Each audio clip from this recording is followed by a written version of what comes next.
Boa noite. Eu peço perdão pelo nariz congestionado. Os irmãos vão ter que aturar. Mas o senhor Daniel já tinha dado essa sugestão. O irmão que tiver o desejo, fica de pé, até porque tem muitos irmãos, acabou tendo vários irmãos diferentes, acaba que um pode não conhecer o outro. Fica de pé, faz seu pedido ou seu agradecimento. É uma forma até de todos poderem se conhecer mais, não é verdade? Estamos observando nos cultos de oração um entendimento sobre a culpa, porque muitas vezes desconsideramos que a culpa é um mal terrível nas nossas vidas e que o Senhor Jesus, ao morrer numa cruz, levou a nossa culpa. Então não precisamos mais ficar nos culpando. Se nós confessamos os nossos pecados ao Senhor Jesus Cristo, não mais sofremos o efeito da culpa. E quando você não confessa o seu pecado, você fica se culpando. E às vezes você pode trazer coisas do passado, anos e anos de culpa, de alguma coisa errada mesmo que você fez. Confessou ao Senhor Jesus, está limpo. Você não precisa mais carregar aquilo, mas carregamos. Por quê? É o pecado que é tão grande que nós duvidamos que o sacrifício de Cristo é perfeito para nos livrar do peso da nossa culpa. Aí carregamos esta pressão psicológica, emocional, e isso gera muitos problemas.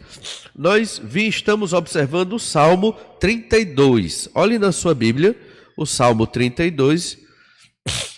Observamos um pouco desse salmo, mas nós queremos terminá-lo e observar um exemplo de como a culpa causa tragédia na vida das pessoas.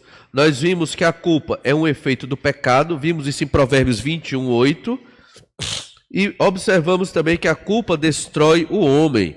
O Salmo 32, verso 1 e 2, vamos ler, diz assim: de Davi, salmo didático: bem-aventurado aquele cuja iniquidade é perdoada, cujo pecado é coberto. Bem-aventurado o homem a quem o Senhor não atribui iniquidade, em cujo espírito não há dolo.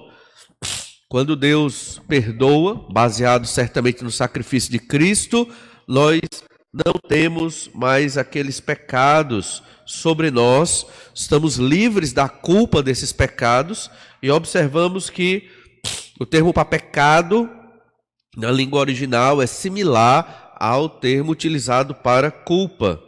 E observamos também como o pecado, ele vai nos destruindo. Olha o verso 3 e o verso 4. O pecado e a culpa. Enquanto calei os meus pecados, envelheceram os meus ossos, pelos meus constantes gemidos todo dia. Porque a tua mão pesava dia e noite sobre mim, e o meu vigor se tornou em sequidão de estio. A diferença da Bíblia para a linguagem científica é que a Bíblia, no caso dos Salmos, usa uma linguagem poética, enquanto a psicologia e outras áreas usam a linguagem científica.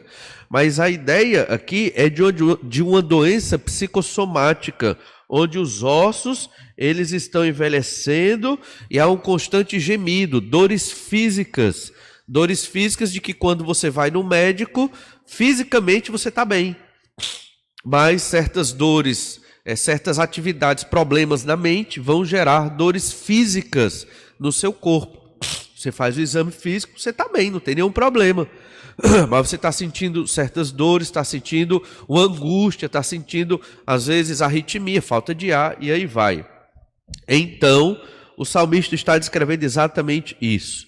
Pecados não confessados, pecados que são culpas que nós carregamos, porque não acreditamos que Jesus perdoou o nosso pecado. Você pode até dizer que não, mas essa é a verdade. Se você é crente e está se culpando, já confessou o pecado? Confessei, pastor, mas continuo com essa angústia. Então é porque você não crê que Jesus limpou você do seu pecado. É muito simples.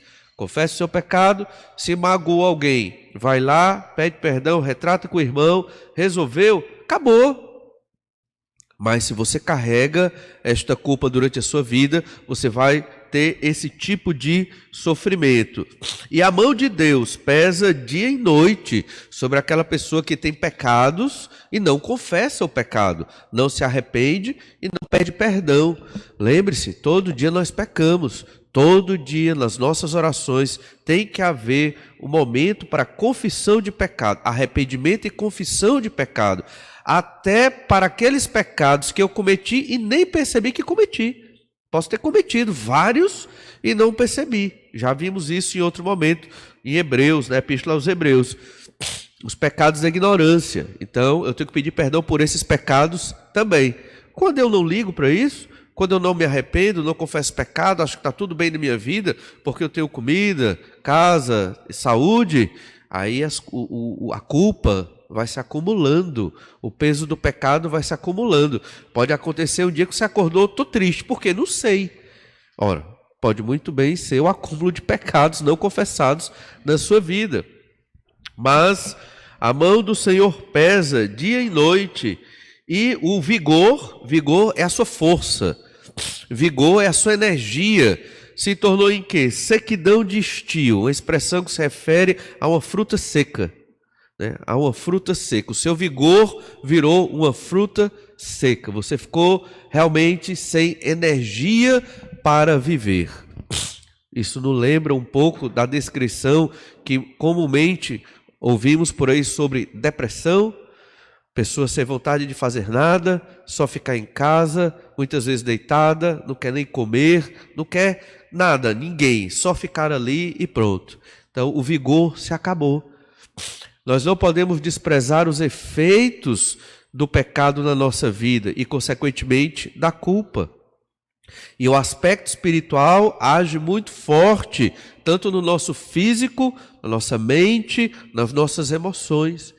Temos que lembrar de confessar constantemente o nosso pecado. Olha então o verso 5. Confessei-te o meu pecado, e a minha iniquidade não mais ocultei. Disse, confessarei ao Senhor as minhas transgressões, e tu perdoaste a iniquidade do meu pecado. Quando confessamos nossos pecados constantemente, estamos limpos diante do Senhor, não precisamos nos culpar. Tem um exemplo na Bíblia muito emblemático sobre o quanto a culpa destrói uma pessoa. Olha Lucas capítulo 22, verso 3. A culpa, ela destrói a vida de alguém. Lucas 22, verso 3. E diz assim: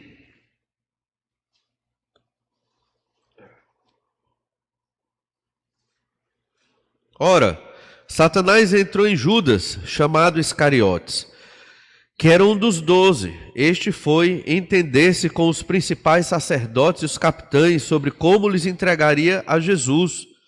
Então eles se alegraram e combinaram em lhe dar dinheiro. Judas concordou e buscava uma boa ocasião de lhe entregar sem tumulto. Judas, vendeu o Senhor Jesus Cristo. E conhecemos a história.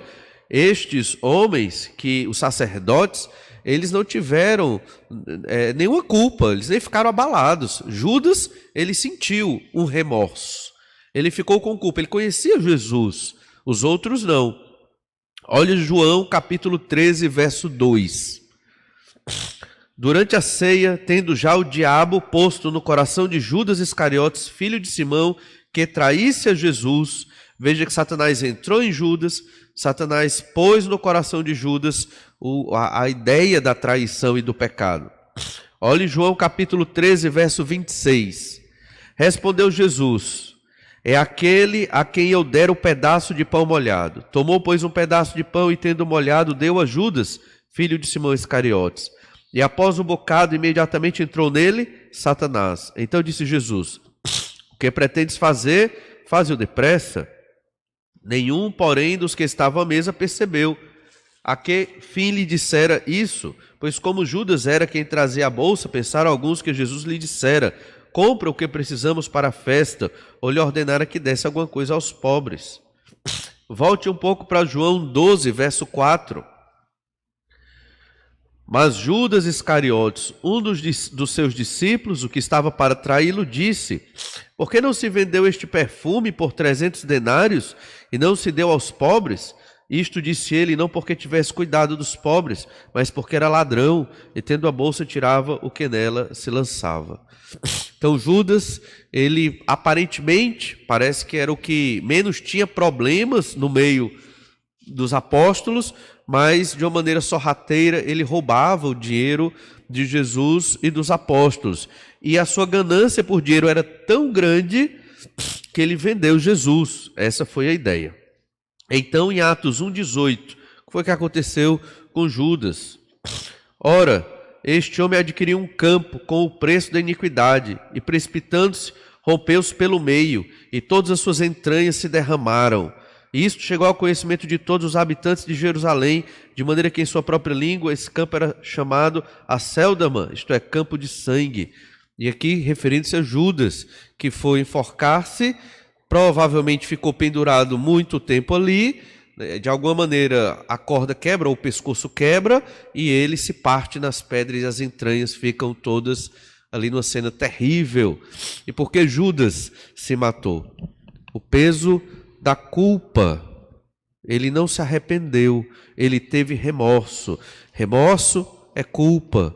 Remorso não gera vida, gera morte. Muitas pessoas carregam a culpa, muitas vezes crentes. Não creio que Judas era crente, mas muitos crentes ficam carregando o peso da culpa. Isso dá tristeza, isso gera depressão e até pensamentos de suicídio. Então é necessário o quê? Confesse o seu pecado, arrependa-se. Pedro cometeu um pecado tão grave quanto o de Jesus. Pedro negou o Senhor Jesus. Em um certo sentido, todos negaram, mas Pedro de modo mais veemente. Diferença: Pedro se arrepende, Pedro chora, confessa o pecado, volta para Jesus. Não importa o tamanho do seu pecado.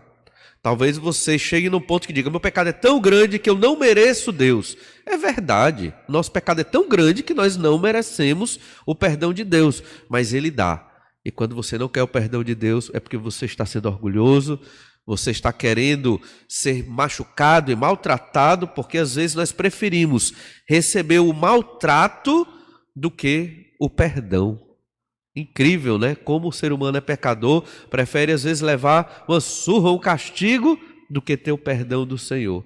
Mas o Senhor nos dá o perdão, e quando confessamos os nossos pecados, podemos viver uma vida tranquila.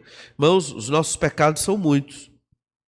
Mesmo você entendendo que é crente no Senhor Jesus, se você investigar bem o seu coração, sua mente, os nossos pecados são muitos.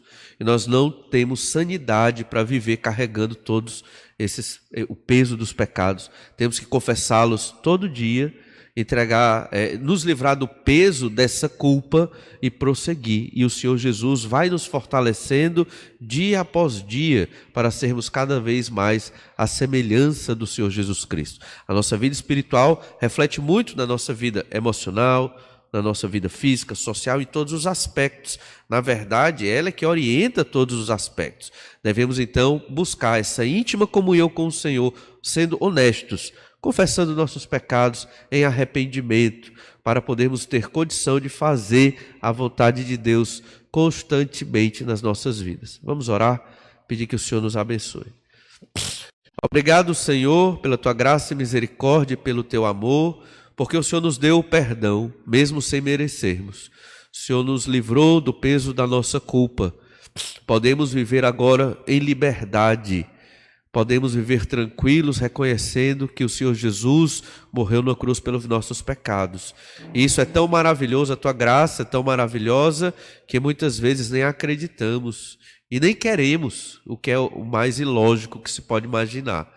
Pai amado, nos abençoe e nos ajuda a viver segundo a tua graça. É o que te pedimos no nome do Senhor Jesus. Amém.